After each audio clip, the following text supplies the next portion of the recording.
fine sand, palm trees, and clear waters. Kung gimingaw to beach, let's have a simple weekend getaway. I'm Julius Anthony, and join me as I visit Tiquianos Beach Resort.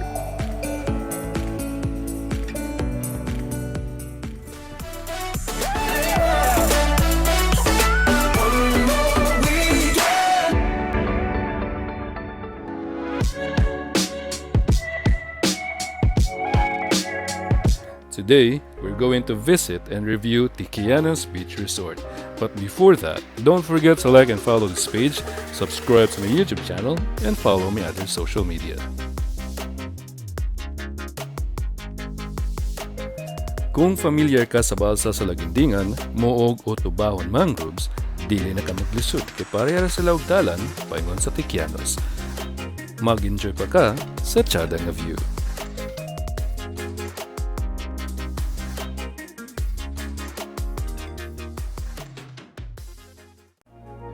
After 20 minutes from the main highway, you will arrive at Tiquianos. You'll just have to separately pay the entrance fee and environmental fee.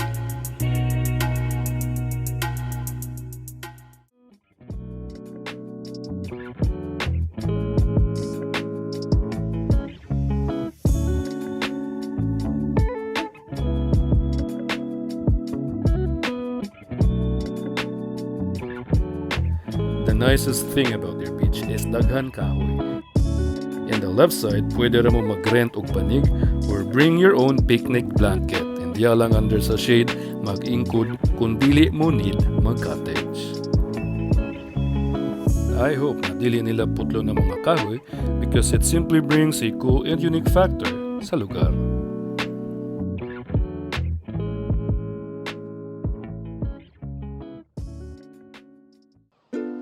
And in the other side are palm trees that will give you that Boracay beach vibes.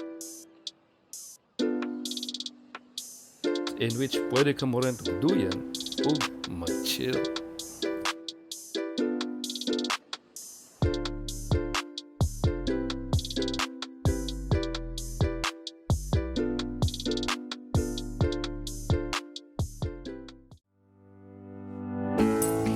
Aside from the very clear waters, like most of the beaches in Laguindingan, Tiquianos Beach is blessed with a very, very fine sand.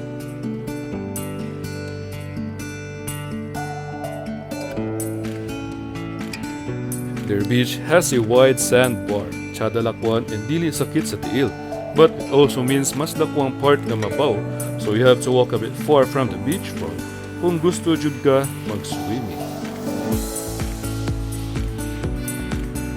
And now, for the final review, the things that I admire and the things that they need to improve.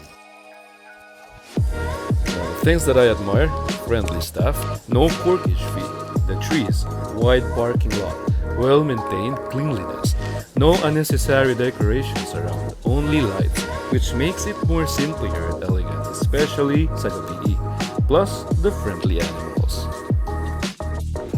Here are the things that they need to improve, plus my recommendation. Additional comfort room, a small cafe and restaurant would be nice, roaming security. Overall, if gusto kang chill vibes, Tiquianos is a must-try weekend getaway. Thanks for watching. I'm Julius Anthony, and see you next weekend.